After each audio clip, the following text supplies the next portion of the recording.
It looks like we are live on Facebook now. We are Frantic Romantic presenting Hanging with the Friends, episode number 15. And tonight we have owner-operator of the Workhouse recording studio, Mark Johnson. Hey, Mark, how you doing? Mark. How's it going? Cool, man. Thanks for joining us tonight with your, like I said earlier, your decorative skateboards over there. I'm sure they've thrashed many streets. Yes, skateboarding. Yes, always been skateboarding.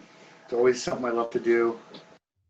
That's cool. I remember recording at your studio some years ago and seeing a bunch of posters, and you're like, "That's me on that poster." I was like, "Oh shoot!" you're like speed skating, like down a hill or something like that. Oh wow. Yeah, slalom skateboarding and downhill is mostly what. Yeah. It's always been fun. So, tell me more about that, because I know, I apologize ahead of time. I barely know anything about skateboarding competitively or any of that. But aren't there? I mean, is there such thing as going like downhill competitive skateboarding, or am I just making that up? No, there is. Downhill skateboarding is it's just like skateboarding. It's had its ups and downs, but it's gotten probably its most popularity about 8 to 9 years ago. And then it's kind of slowed down a bit, but it's its own little world. Yeah, it's very it's worldwide. People compete, and there's competitions all around the world if you're really into it. Wow. You can go to Europe and race against people. You can go to Brazil. You can go to Australia. There's the stand-up downhill, and then there's the street luge. And then there's other variations, all downhill involved. So there's, I've been out of it for quite a while, so I don't even know the specific groups that are running this. Like when I was doing it was IGSA and another group that was run by Biker Sherlock and Dregs and that. And so that was like 20 years ago. So there's like a whole new group, and when I was doing it was very small. Hard to get into. You had to kind of know people and find out races and where they were and how to go to them. And it was all kind of around the X Games, and when street lugeing and downhill was in the X Games, and that kind of was a little bit of a resurgence that these guys who had been skateboarding since the 80s kind of popped up that had been doing this for 20 years and finally got their day, doing, in the X Games. Yeah. And then it kind of died off, but then underground it was really big. There's all these. There's always an older group of guys like me doing it, and I'm 57, and I want to go to races and compete against guys, but it's what I'm doing is slalom, and that still hasn't grown that much, and still I'll be competitive with younger guys. Whereas the downhill, the younger kids finally took over and like can just blow away guys like me now, and just like I don't even want to compete with them. So it's cool to see that. It's really grown. I mean, what they're doing on a downhill board is very similar to what they're doing on a snowboard. And it's pavement. They're sliding and going 50, 60 mile an hour down. Oh, wow. It's, look it up on YouTube. It scares me just to watch it. Right. I mean, that sounds like a wicked burn if you misstep, I was just going to ask. I was saying that sounds like that would be a wicked burn if you misstep on that, Right. Well, yeah. Going that fast. No, it is. That's the thing. It's gotten so, what they're doing is so technical compared to what we were doing then. The turns and the speed that they're going now, and they're able to control speeds without. We used to do these big Coleman slides to slow down and take up the whole road. Now these guys can kind of check their speed just doing little check slides and controlling their speeds at really high speeds, and it's crazy to watch. And all the equipment you've got these little companies that just love to do what they're doing. They're not making money, but they keep making parts and improving the sport. And there's all sorts of boards. Cost like $300 for a downhill skateboard. That's just a board. The trucks are like another $400 for $200 each. you're talking like $800 for a downhill skateboard. So these kids that are doing it are really into it, and it's it's uh, it blows me away what they're doing, what they're able to do now, and Well, so, and sorry, I don't, I have 1,000 questions for you in general, but, you know, I have one more about skateboarding, if you don't mind. You know, just between, you talk about these generations where it kind of, you know, it swells and then maybe it goes away for a bit, then it swells again with the next generation. You know, between the current generation and maybe the last generation and the generation before that, would you say that like safety is more of a priority now, or have people always put like an emphasis on, you know, not? I think with the younger kids, there's less on that's kind of why I started to get out of it. I was always skating with younger kids, and they started just doing things that, I mean, you know, they're skating, they're having fun, but it just was too much for me. Even like simple things like going down Sunset in San Francisco, bombing that's a fairly simple hill to bomb, but you're going through red lights and stoplights, and you're going about, you know, you're going fast enough to where you don't want to get off your board, but where if you do see a car come, you can do something. But still, that's not the type. If I've always wanted, if I'm going to crash, I want it to be my fault, not somebody else's fault. Right. You Yeah. know, I don't want to put somebody else in danger who's driving, or, you know, put them in that situation where I'm, you know, flying down the hill and they have to do something they don't, you know, so we always looked for roads that were closed and that were, you know, no side streets, and they were hard to find, and we were really safe about it. We'd sometimes have a car at the bottom that would block the hill and that type of thing. Now kids, you know, they go up to the top of the hill, and it's, you know, you just bomb the hill. And we used to do that. I mean, the hard part is that when you're on a closed road, you're always wanting to race your friend. I mean, an open road where you have cars on it. So you're going into turns, and you're always wanting to cheat the turn and get the advantage. And that means going into oncoming traffic. Eesh. And you know, your competitive side says, "Oh, I'm going to try to do it," but your other side says, "Don't do it." So Right. you're always dealing with that on open roads. And so I would always, you know, lay back and just cruise down and make sure I got, you know, go ahead, brace everybody. But when it came to a race and it's a closed hill, it's a different thing. You know, you can go full out and, you know, really test your skills at that point and see what you can do. So, Yeah. but you have to, you know, there's nowhere to practice. So kids have to go do this, and they're going to go, you know, they're going to go bomb hills. I mean, it's part of the fun. It's you know, I can't even imagine that first time doing it, you know, just crossing your fingers and it's you know. something that, you know, the more you do, the better you get. And it's like skiing or riding a bike, going down a hill. The more you do it, the faster you want to go each time, and you get more comfortable with it if you do it enough. But, you know, you're always pushing your limit, and you get to the point where you know your limit. But if you do it enough, you feel comfortable with it, and you keep pushing it. It's really about how much you ride. The more you ride, the more comfortable you get with it. And I think it's the same thing with anything, motorcycles, anything you do, you know. So, Right. bicycle. Now, I remember some years ago, I was doing some work in your studio, and you had just recently, you had just gotten injured. It looked like a real devastating injury too, right? It was your Achilles? Oh, that was recent. Yeah, that was. Yeah. That wasn't skateboarding. Oh, it wasn't. Okay. You had hurt yourself skateboarding a while back, though, maybe like 10 years ago or something like that, right? Years ago, when I was racing, I would, yeah, there was a few times that I injured my ankle and my tailbone, and this was around 2004 to 2010 in that area. Yeah. And I would still come into work, you know, with crutches or Right.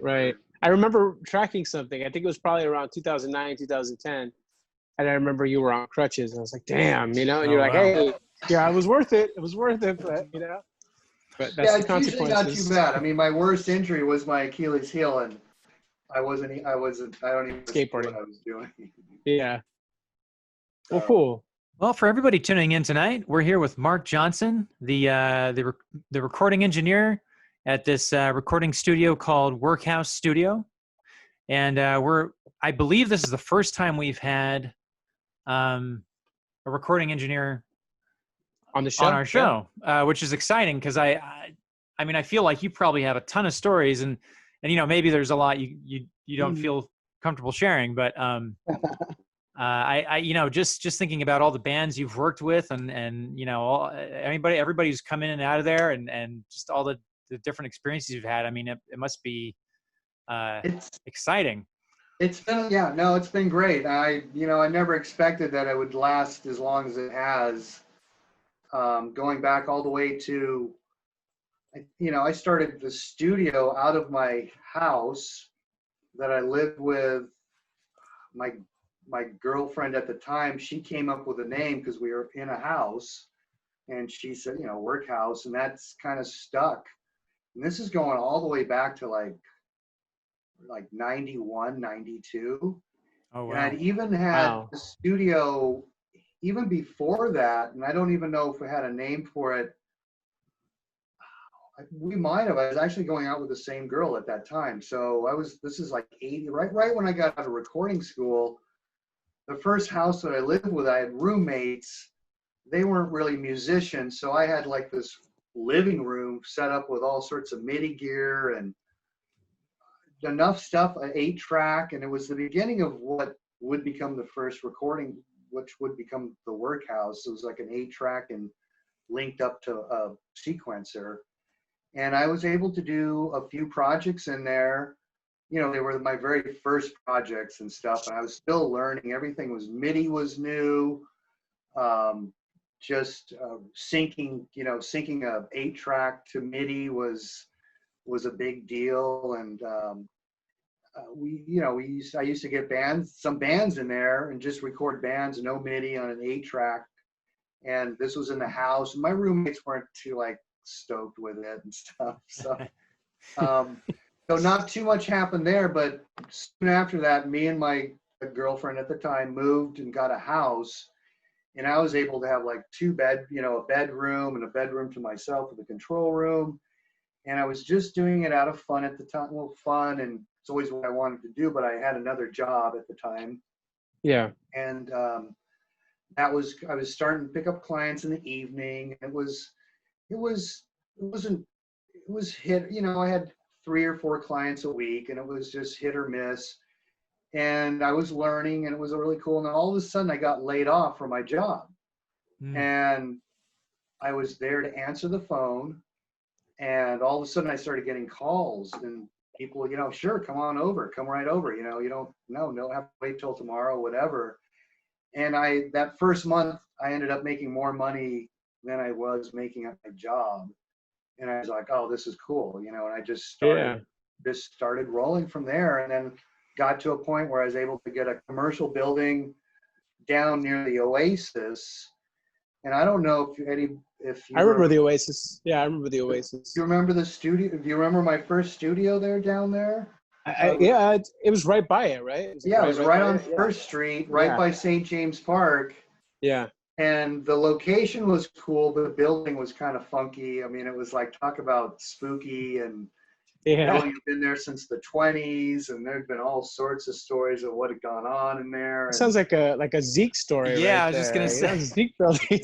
Spooky. Well, it was a trip. It was a trippy building, and there was a big building behind us, and there was a Vietnamese bar, and you didn't know what went on there. And then one night, there were shootings there, and oh wow. I'd stay in my studio till 2 or 3 and let the police clear out. And it was weird. It was the neat thing about it was when I first moved in, it was the Oasis was still going, the nightclub, and I got to know a few of the DJs that worked there. and we were able to come back to the studio and, you know, write music or chill out at the studio, go back to the Oasis. And at this time, the line would wrap all the way around to the studio door, all the way around the building.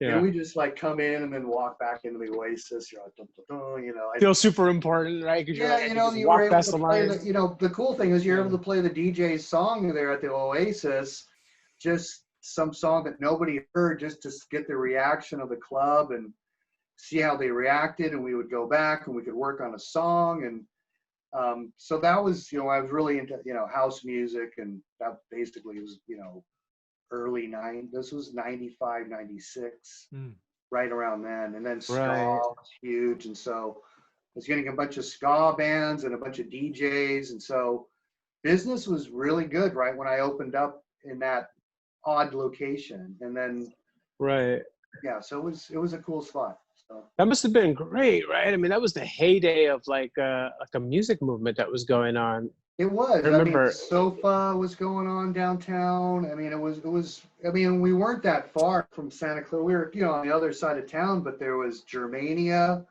right? And there was another British bar.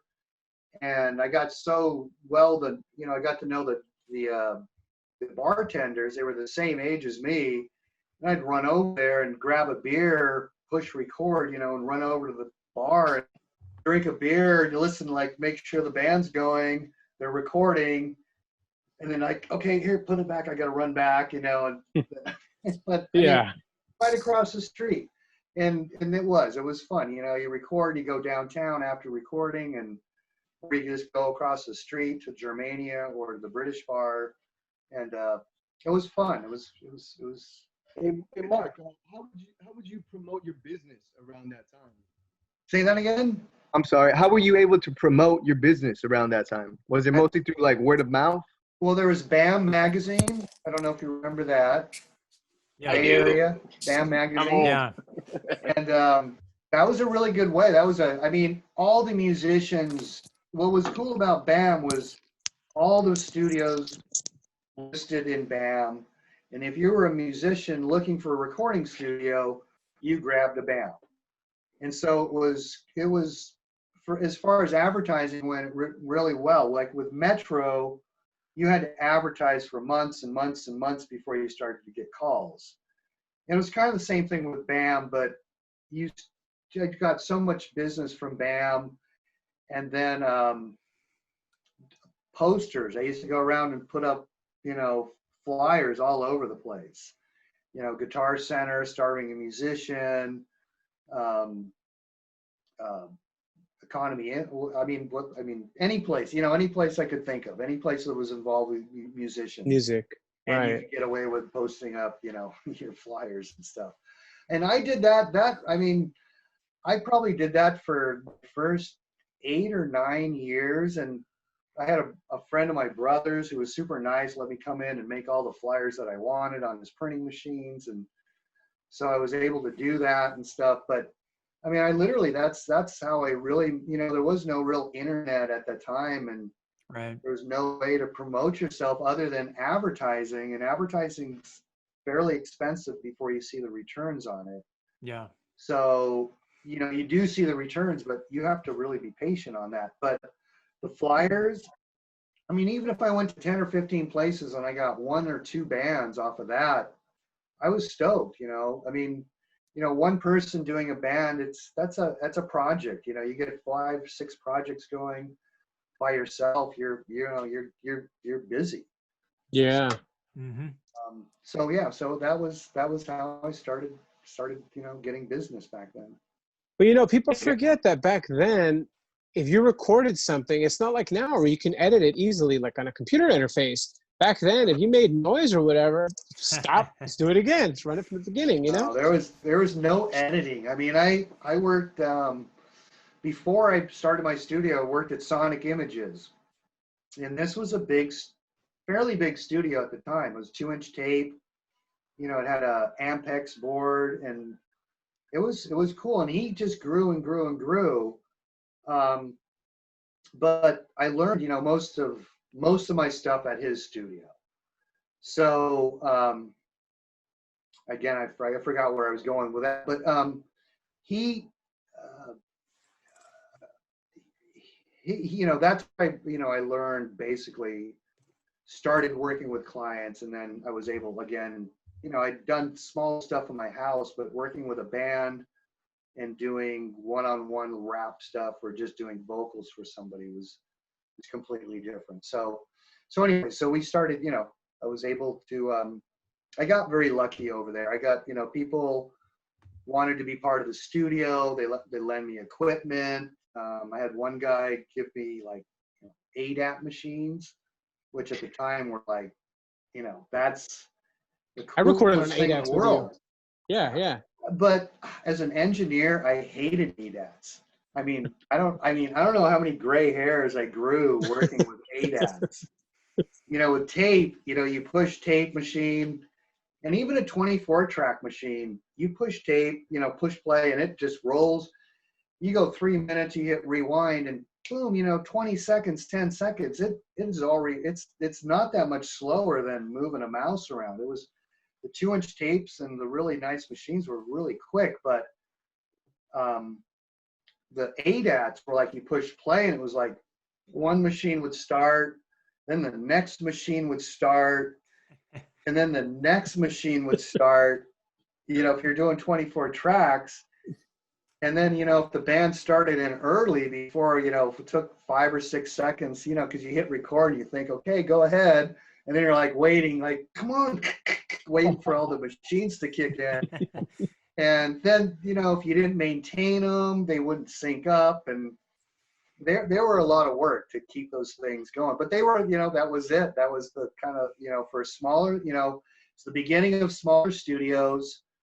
And where you didn't have to pay hundreds and hundreds of dollars per hour, and you could get good quality stuff. You had to kind of deal with that, but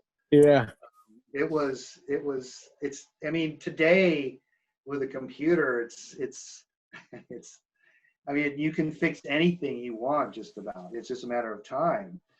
We were editing voiceovers on 2-inch tape, rocking the reels, finding the edit point, pulling the tape out, sticking it on there, marking it, and then cutting it, and getting a piece of tape, sticking it on there. And that was one edit. Now you go on the computer, you mark it, chick, chick, cut, edit, dude, it's done. Punch it in, and that's it. Yeah. When I first got a digital computer, which was like in '94, and again, that's another thing. We were one of the first studios to have digital editing in San Jose. As small as a studio as we were, I could do it I was charging like $17 an hour, $17 an hour to do digital editing. And I had guys from, one of my biggest, credits was from Less Than Jake on Right. China. What is it Chinaman, or what's the name of the record? I forget. I know I saw it every time I was at the I think it's Chinaman Records, and then they got onto Warner Brothers, I think. Warner, yeah. So and that all came because we were able to do digital editing. Master the CD, basically master at the time, which wasn't, mastering at the time wasn't what it is today, unless you really went to, Bernie Grunman or somebody, and you paid money for that. But back in the day, mastering was really just editing, putting the CD together. And that was a big deal because, again, you would have to take the master tape and then you'd have to edit it and cut it, splice it, song 1, get some other tape out, find it, put it on there, splice it, song 2. So it was it was pretty big, it was a big deal. But all of a sudden, you could put this onto the computer and lay out all the songs, cut and paste them, and put them in and master the song. And there was a limiter and there was a compressor, but that was about it. And they weren't the greatest thing, but it was a lot better than what you could do at the time, unless you had, a ton of money. Ton of money, right? So I started to get a lot of these, fairly, good projects from doing the digital editing. And Robert Berry sent me, he's the one that called me up and he's all, dude, you're charging way too, you can't charge $17.50 an hour. And I don't even know who really, I knew he was like, I think in Sage or some of these other bands that had played at my high school in Saratoga while I was in high school. And so you kind of knew who he was, but he was just some guy that had played in, these bands. But turns out, Robert Berry had played with Emerson, Lake, and Palmer. Who did he replace? He replaced one of them for a record. And that's, Carl. Who, do you guys know who it was? Wasn't it Palmer? Was it Palmer he replaced? I'm not sure. Because then it became Emerson, Lake, and Berry. That was the record? Robert Berry, he had a studio over in Campbell, right? He still probably does. I mean, he's had one of the best studios in San Jose since I started doing it. And I'd say up until 10 years ago, I'd still, had contact with him or, know he was still in business. Yeah, right in Campbell, right where Studio B was, I guess, at the time. That was the name of it. Yeah, I actually went there. That for was like going back 20 session. years ago. Yeah, it was like 97, I think, I did a session there. Wow, cool. That's a long time ago. But he's out of San Jose. He probably had some of the bigger clients come through his studio, along with Mark Weldon at Sonic Images, which was in Willow Glen, where he ended up in Willow Glen. He moved so many places. He was like, I worked for him, and it was like, okay, I do not want to end up like Mark, that has to move every 5 years to a new location, build a studio. And, he's now doing his own thing. He does video, and he works for NASA, and he does he was doing sound for the Oakland Raiders. So he has no problem getting work. And he used to run a business, and he was a great guy to work for, but he always would say yes to everything. And he just couldn't be in 5 places at once was the only problem with him. Right. So sometimes you had to put out his fires or, it's like, Mark, we're supposed to be in Menlo Park in 20 minutes. You just told the guy we're going to be in San Jose in a half hour. It's like, but he, like I said, the guy he's an awesome engineer. And, I learned a ton from him at early days of Sonic Images, which used to, I think it was Hot Tracks, which was on the Almaden. And this is going back into the 80s when an 8-track studio was a big thing to go into. That was, you're paying like, almost 50 to $80 for an 8-track, and this is, like I said, this is going way back when just to have a recording studio of any type was a big deal. So, right. Yeah. So it was interesting to see, from this Hot Tracks when I was like in high school to see this little 8-track, which you just walked in there and just go, really? This looked like a little shithole. I mean, it was just like, what the hell is this? But guys were recording. That was the place to go. And that was like the place to go in San Jose. Yeah. But then my buddy bought it and he like just blew it up and made it, he made it into a studio and really did it right. And that would become Sonic Images, which was downtown Willow Glen. Was one of the nicer studios in San Jose.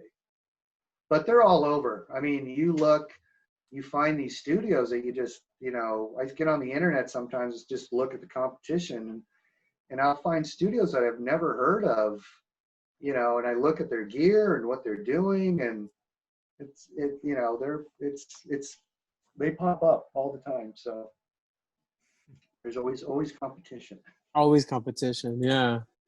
One of the interesting things that maybe a lot of people won't know is that Mark's actually the person who passed me Dave Gary's information when I was looking to recruit somebody on the Skins sometime before the Victoria trip. I remember I remember that didn't go so well the first time around. Right. I think it was like, and I was kind of like, oh no. But then like a month later or something, I don't know, something all of a sudden clicked with you guys and it went really well. But I remember the first connection was like, oh no, I didn't. Well, you know, it's we were very much a democracy. So like me and Joseph hit it off with him right away. We knew the talent, we knew the potential that was there. Right. He moved the schedule around and everything, and then just as we talked as a group, you know, sometimes the whole group doesn't always gel with whatever idea, and you know, for sake of the piece or whatever, we were like, okay, well, we'll explore other options, you know. And he didn't take it super well, you know, but it was cool, you know. No, he's. I mean, he was an interesting guy. I had him in for some sessions where it was just like, bam, boom, you know, no problem. And other sessions it was just like, oh man, it just didn't work. And you know, Right. and that's the whole. It's this recording it's a tough thing, you know, because everybody's kind of got to get along together and feel, you know, and vibe it and vibe off of everybody, and you know, one little thing can kind of just derail everything and kind of like bring a little down on the Dave session. Gary, I you know, I had the privilege of recording an album with him and being in a band with him for a little bit, and yeah, when I first met him, he kind of really intimidated me. Like he really kind of scared the shit out of me a bit, you know, because he was a very intense guy. But once I got to know him, like, you know, he was just a big teddy bear, and recording with him was just a trip. Like he made it so effortless. Like everything he did. Like I think half the songs he probably didn't even know like what half the songs were or had even heard them before. And we just said, oh, hey, here's like the demo or something. And he'd listen to like 30 seconds of it and he'd be like, yeah, whatever. And then he'd go over banging out and like, whatever. I remember we show him and they have like a drum loop playing. And he's like, I could do that. Okay, cool. And he would do it exactly like how the drum loop was, but at his feel, we're like, what the hell? Like, really? Yeah, like, no, he was really he was a great drummer. I mean, And then I was telling, you know, Ruben and I were kind of reminiscing about this the other day, but I just remember it being like, I don't know, 2 or 3 in the morning, and me being like super tired and just watching Dave Gary go from the control room to the vocal booth back and forth with like a glockenspiel and like a shaker and like an egg, and he just had this he had this pissed off look on his face, but he was just so in the zone. Like he would just run back and forth and be like, okay, now I'm doing this. Then he'd do it in, you know, of course, one take, and then go back, grab some other thing, and then a tambourine. It was a trip. It was crazy. He was amazing. He was really gifted. I mean, at just percussion. You know, sometimes you get drummers that just drum, but then you brought out percussions, and you know, I hate to say, but you know, the simple shaker, that can be like a nightmare for some people. Recording wise, it's like you think, oh, it's the simplest thing to do the shaker or the tambourine. But it's like, I can't tell you like how many, like, oh God, track, take 5, take, do that. Okay, we can cut and paste that if we have to. You know, it's tough. And he would just come in with any kind of percussion and just go, just knock it out like a perfect track take. And like, okay, cool. It was ridiculous. Yeah, I know. Yeah. Okay. So just effortlessly, you know? Yeah. And he, like you said, he'd do his drum parts and he'd learn them quick. He wouldn't, like you said, he wouldn't always do the homework, but he'd show up and you're like, oh, that's cool. Okay, that's fun. You know, he was the first person I ever saw punch in drums, like in the middle of a song. I remember he was like, oh, okay, go back right here. Punch me in, Mark. And he did it with you. Yeah. I was like, he can't do that. You know, like up until that point, I always thought if the drummer messes up, the take is ruined. You got to just go back and do it again. And he just punched in perfectly. And I was like, holy shit. Yeah, he was consistent. Son of a bitch, you know? Yeah. Now he was consistent, so you could do that. Yeah. You know, if you just do it exactly the same and it would work. You know, sometimes with drums and other acoustic, you know, things that with such a decay, you don't know. You do the punch in, and then it's like, okay, the track is great, but we got to go back and fix that punch in, and you end up punching in for a bar or two to try to, you know, fix it. And right. Yeah, but he was rock solid. Just boom, just punch in, and You didn't have to have a break or, specific spot. You just say, okay, on this bar, I'm just going to get you in on one, and boom. I remember he did that for a cymbal too. Like he literally he missed the cymbal when he was playing. He's like, it's okay. He just nodded at me, and then when we finished the take, he was like, all right, it's right here, right after the chorus. And he literally just punched in the stupid cymbal, and I was like, fucking guy, man, he nailed it, Yeah, no, he was fun to work with, and he also, like, as things went on, like with the computer, he was like, okay, I did my verse, I'm good. You can copy and paste that for the second one, right? I'm The art good of with, copying and I pasting, did my yes. chorus, I'm good. And you're like, well, wait, as an engineer, like, well, wait a minute, what about the change? And, or Yeah. whatever. There was always, it always worked out and stuff. So, yeah, he was, yeah. With that said, we actually haven't had the honor and the privilege to record an album with Rick yet, but I'm really looking forward to Rick jumping in there and blasting some drums. Yeah. So yeah, you guys haven't. We were tracking some demos yesterday, and it was, it reminded me of that. It was just that efficient, quick, precise, exact same approach. When it came to the song, it's just kind of like just all business. You know what I mean? It was cool, man. It was cool, Rick, doing that yesterday, laying it down. Yeah, Mr. One Take Jake over here. It's been a long time since I've had that in a recording situation where you're playing with like a one take Jake. So it's cool.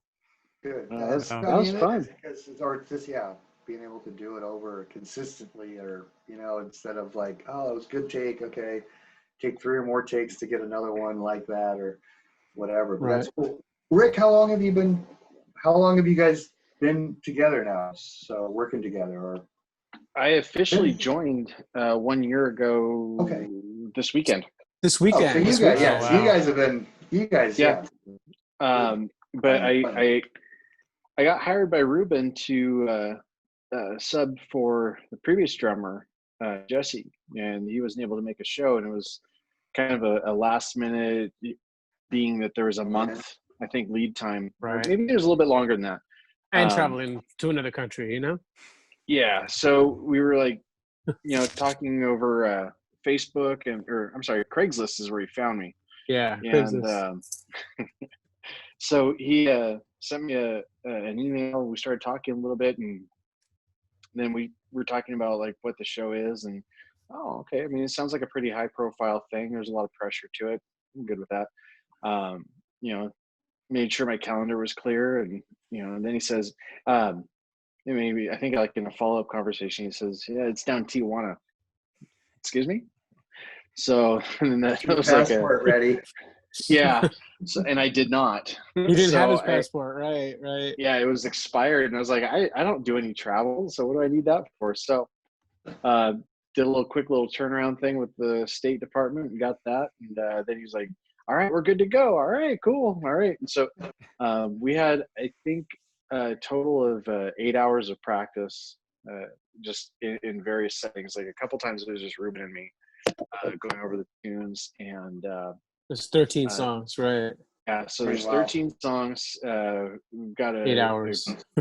8 hours, and we had no bass player either. So there's a sub guitarist, sub bass player, Amy and Mike, and we got a couple practices with the sub guitarist and Amy, the keyboardist at the time, and Ruben and myself, and those were the more full practices. We never had one with the bass player until we got down to Tijuana the day of the show, and we got into a rehearsal studio down there the afternoon of. That's when I finally met Mike in person, and Nestor, and the bass player. Yeah, Nestor, he's he's a local down there in Tijuana, and just nailed it. And it was like there was this immediate chemistry, like, man, I wish I was part of this. I really wish I was part of this. And I didn't know it. So that was June, and then they asked me I was going to actually just run sound and bring my PA over for their CD release party on the 20th of July last year. And then, there was an issue. The drummer had kind of double booked some stuff, and he wasn't able to do it. It's like, yeah, I'm free. Okay. let me get a sub for my PA gig. And So I did that, and so we actually I got to play, and right after sound check for that show, on the CD release parties, when they asked me to come and join the band, I was like, absolutely, man, I'm all in. That's cool. Yeah, so yeah, Okay, it was cool. really, really good. But let me throw in here Nestor. He's actually watching us tonight, so he's got a question for Nestor. the band. He wanted to know what the first experience on a record or in a recording studio, and which one was the first that we recorded. So I'm gonna assume that he's talking about Frantic Romantic, which means that's gonna be up to Mike, Zeke, and Ruben. Okay, Nestor, I'm down to answer, but next time I want you to ask the question directly to Mark. I'm gonna do that whenever someone asks the band a question. First time I recorded was this place in San Francisco called El Mundo Bueno Studios. I don't know if it's around anymore. It was in the Mission District. I was 15, and we recorded, like 7 songs in 2 days or something ridiculous. And the whole thing was, a weird, fun, scary, but probably pretty imperfect experience recording wise. And the recording engineer, one of the things I remember is one of the days we had been recording for maybe 4 hours, and then his computer crashed, and he hadn't saved any of it, so we just lost 4 hours. Oh shit! I also remember he kind of looked and dressed like a pirate, and actually kind of had like a pirate voice. So that was my first experience. A parrot? No, he's probably still working on getting the parrot. Getting the permits for it or something, right? Yeah. One of my big competitors when I first started my studio, he always had a parrot. It was Mark Einstein, I think it was the name of his studio. Oh, No, really? no, Wow. Einstein. Einstein was the name of, right. Yeah, over in I never was it really Cupertino or checked. Sunnyvale? Yeah, he was in Sunnyvale. Wow. So he was like Amherst one of or my in very Sunnyvale? first like competitors, and I actually have to say I got a lot of business from him at the time. He was one, and there was I always remember like all my clients were coming in and they're like, oh yeah, I worked with Mark Einstein, and then guys would come in and do mastering that had recorded with him, and then they saw the studio, and it's like the cool thing in San Jose is there was always studios popping up, but if you knew what you were doing, there was always work for you. And like with him, I popped up, he was there before I was, he still got work, and he still sent me business, he still sent me mastering stuff. Even though we were competitors, we still, both had enough work, and he lasted another, 10 years or whatever, but he was already kind of older at the time, where I was, in my 20s or whatever, just fresh out of school and ready to go.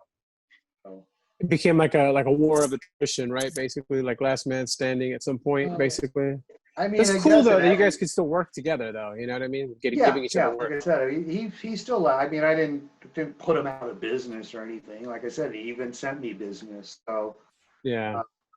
And then if you have clients that don't work out with you, and you think, oh yeah, well maybe go check this guy out or whatever. It's like even like if I had clients that came in and they were on a record label and they were like way at the top, and I'm here charging $17.50 an hour, 50, whatever. I would just say go to Robert. I'd say be honest, and they'd go call Robert Berry. Because he sent me some of my best clients. He's like you can't charge $17.50. You got to charge $25 an hour. And I said, oh, okay, sure. And he sent me all these clients for $25 an hour. He sent me this guy, Rudy Colombini. Can't remember the name of the band, but he was out of San Francisco. And that guy, man, I must have done hundreds and hundreds of hours with, his CD. He was on Atlantic Records. And I was able to cut and paste super easy. I didn't have to do the rocking of the wheel and everything. And he had like 3 versions of every song. He had these like really nasty songs. And it's just basic rock and roll. But it was like, Like the lyrics were just like Super raunchy. just really bad. I mean, really Yeah. bad. So he would have to make a radio version of every single song, and he had like 3 mixes, and we would just cut and paste, and he was super patient. And I was learning at the time, doing these, some of the cuts and pastes were really easy, and he was so stoked because at the time, again, it was just tape. It was really hard to, cut a verse out and, take the clean verse and move it over.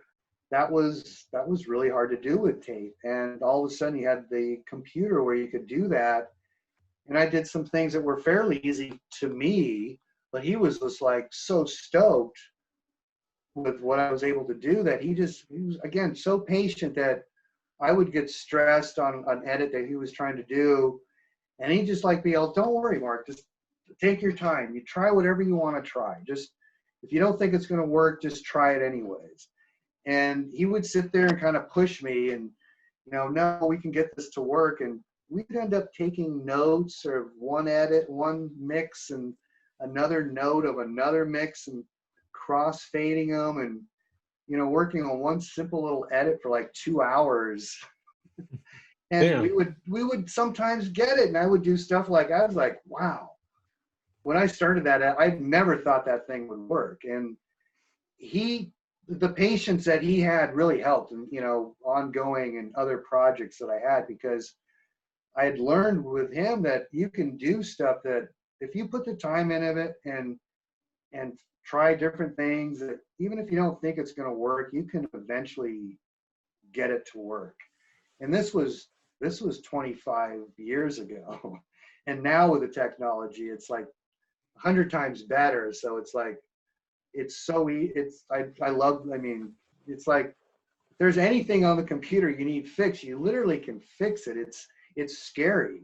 I mean, you can take phrases and stretch them and move them over and sync them up so they're perfectly in sync, even if the singer's no good. I mean, it's right. Yeah. Well, I mean, I think it's great that you learned and you were able to have those experiences, because now you can apply that to the technology that's available now. And that's the experience you just can't learn in school. You have to go out there and do it, Yeah, it's things that, I mean, I was fortunate the guy's paying me, and he's paying me, not $17 an hour, which is what he's paying me $25 an hour all of a sudden. And he's super patient, letting me do as much time as I want. And he's happy with, we did the whole, like 13 songs. And, must have taken, like I said, hundreds and hundreds of hours. And Oh, wow.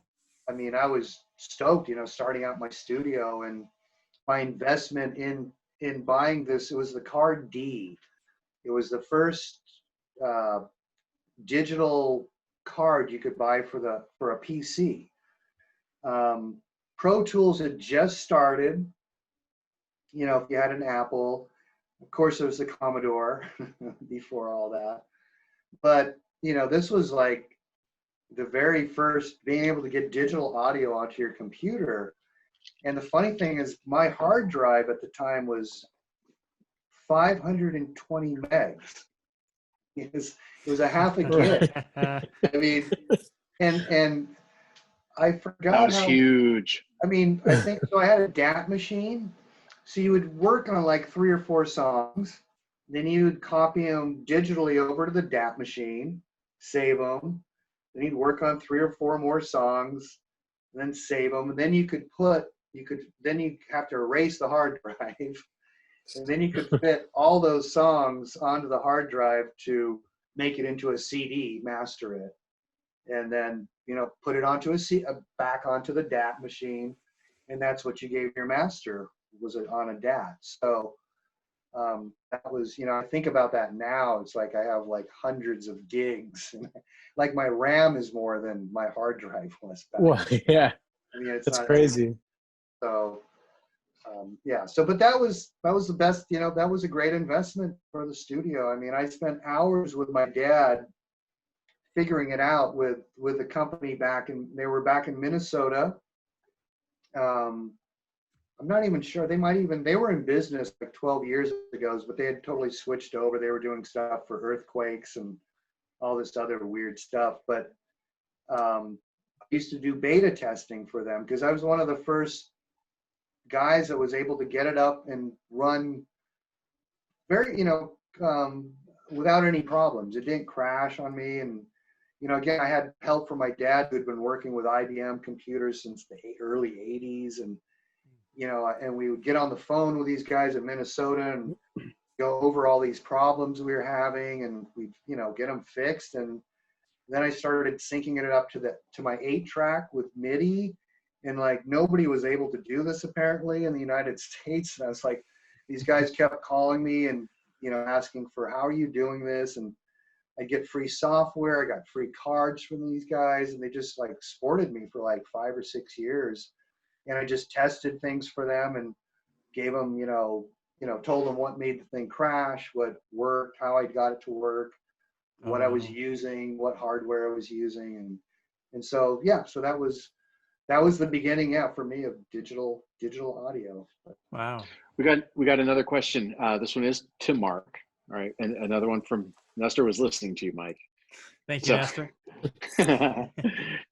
Nestor wants to know, which is your favorite studio from any part? I think what he was getting at here is what studio is like the most significant to you historically, if any, and why?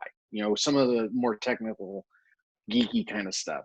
Which one would fascinate you, and which one do you think might be most historically important? The one that I believe was down, and I can't remember the name, it was down in Van Nuys, and it recorded everybody from... Oh, Sound City? Yeah, Sound City. Sound City, yeah. Because that's this kind of, they weren't like a big frills, thrills. You didn't walk in there and see all the fancy lights, and it was a square box with a I believe it was either a Neve or an SSL. It was a Neve. And that's like David Grohl, I believe, has that now. He bought it, yeah. No, it's like a one-of-a-kind board. Right. The room was a kind of square box, which normally doesn't work for recording. It's like the worst thing to have is a perfectly square box. They hardly did anything as far as sound, acoustic designing the room and stuff. They treated it and did that, but it was in it. You see pictures of it, and it just was, wasn't a fancy place. But some of the best records were recorded there. Right. Rumors, go on, Nevermind. Yeah. I mean, all through the early, I guess 90s, even late 80s up through. Late 80s, right. All the way, through the 90s. I mean, just everybody you can think of went through there. I mean, you've got, like I said, just you had folk bands all the way to, gosh, I can't remember any names right now. Nirvana, Nirvana, Fleetwood Mac, right? Yeah, Tom Petty. I mean, yeah, exactly. All these different bands that were not necessarily in the same genre or had the same clique or whatever, but they all recorded classic records there. Right. So that was Appetite. Yeah, and that's a great documentary to see. Yeah, Sound City. Absolutely, yeah. All right. Now another question for you, Jose. This comes from Jose Portillo. So in San Jose, what genres of music do you work most with, artists, and which genre, if any, is the most challenging to work with? I'm trying to think as far as the last question, as far as challenging, I would say speed metal is probably the more challenging. It depends. The band has got to be good. Otherwise it's a nightmare. Yeah. And even if the band's good, it's still very technical. So I mean, in anything that's fast, I mean, that style of music speed metal is different because it's a live band. I mean, when you're dealing with electronic music, it doesn't really matter tempo so much. But I would say that's the most difficult. I mean, I deal with rock and roll. That's my main bands are rock bands. It's what I prefer. I mean, we get everything from blues, but I tend to get alternative bands or rock bands, or some heavy rock bands too. So I like I mean, I like heavy stuff in general, but I also like, I mean, I like everything. I mean, as long as it's good, I don't really have, you know, a specific quote, you know, what type of music do you like? You know, it's I like everything from Sepultura to, you know, Janis Joplin to, you know. I remember talking corridos from Mexico with you when we were recording stuff for Breaking Hour and Skyway a long time ago, you know? Right, We're right. talking about the cartels and stuff, you know? So I know you like everything, literally, you know? Yeah, yeah. No, I mean, I love everything. You know, there's nothing, there's no specific music that I can't say that I don't like. I mean, country music, I don't necessarily like in general, but there's always stuff that I do like. I love all old country music. I love, you know, the old root stuff, but I generally tend to go towards rock music, which is weird because when I started my studio, I was really into electronic music, and I worked with a bunch of DJs. I wrote music. We would sit in there for hours and write music. Again, we were right next to the Oasis, and so guys would come over after, and we'd just mess around and just sit there and get a loop going. And back then, you know, you wrote songs just by muting and, you know, and building up the beats, especially with house music. You know, you just get a giant loop going with 20 or 30 different things, and you mute everything and bring everything in every 32 beats or 64 beats. And you know, you have DJs working with you, so they kind of are helping you with what works rhythmically and what gets the people dancing and that type of thing, where opposed if I'm just doing it, it starts to get monotonous and people start to lose interest. So it was just that was, you know, being able to have those guys and just working with DJs was interesting. But and I missed out on all the like 90s grunge and metal and like you know, bands like but you know, again, Sepultura. I didn't listen to any of that stuff. Trying to think, like the Deftones and like I wasn't really into it. And then all of a sudden my studio, but what's weird, okay, we go back even further. When I was in school, I worked for Dark Angel, which is like kind of the beginning of speed thrash metal. And I had always loved working with them, but it was like not my thing at the time. I would show up to do their sound in like a button-down shirt, you know, and you know, my little polo shirt, and like the guitar player would like take off his jacket and like, dude, what are you wearing? And like put his jacket on me and like, come in and it was just a totally different scene that I just was not really into. I'd heard of who Metallica was, but was like not really into that. But here I am with Eric. Eric was the guitar player, rhythm, I believe. And we went to recording school, and that's where I met him. And we just would go out and party and stuff, and that's how we became friends. And he was like, hey, can you come out and do sound for my band? And I was like, sure. And it's like, I show up, and it's like, wow, this is different. And we started in small clubs like the Cactus Club. And, you know, first show, half filled, pretty good crowd, you know, for bands that I'd been working for, you know, nice, there's show people here and stuff. All of a sudden, next time the place is like packed, there's a line out the door. Like literally, like then the next show, they're playing for like 2,000 people at a bigger auditorium. And I'm like 19 years old doing sound for these guys. And they hadn't put out a record yet. And all of a sudden they started going into the studio, and I was finishing up recording school at the time. And I was doing sound for all sorts of alternative bands. And so doing sound for Dark Angel was like a completely different gig, but they were like, you know, all the other bands I was doing was like 20 people at the show, or sometimes, you know, we would play actually with the Minutemen and Fire Hose. And so you'd get some bigger crowds like that at Madame Wong's, I believe it was.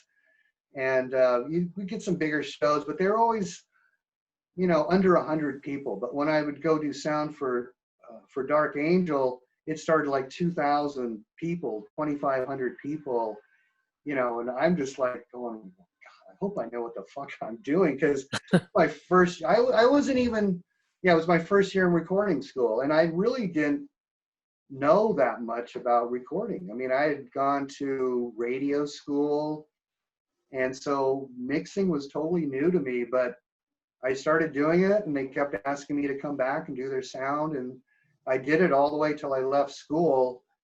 And one of my biggest regrets was that Eric kept contacting me when they would come up here when they got huge.